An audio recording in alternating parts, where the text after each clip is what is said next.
Hey guys, I wanted to show you how to install my new OBS plugin. It's an achievement tracker for Steam because I like these games.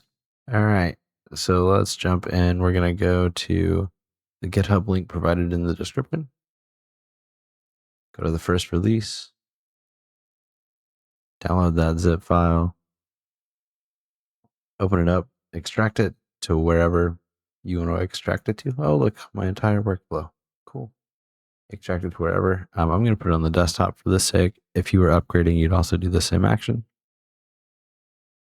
We're going to go to that folder and run StreamTracker.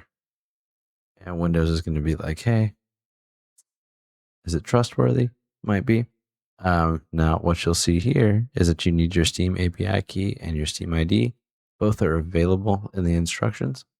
I have mine available just because I built the app. So I'm going to paste this in.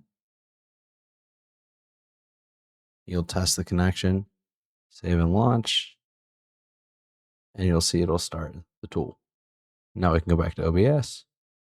Let's go to our scene. I'm going to delete this real quick to show you how to re-add it.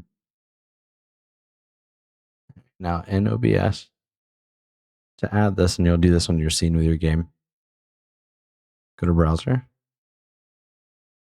browser source, copy that link that's in the browser that it just gave you.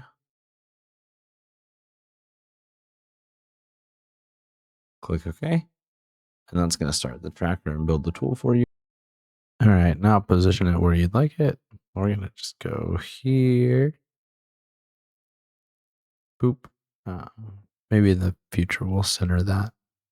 That looks kind of odd. Anyway, we'll go start. Well, what game we want to play? And bam.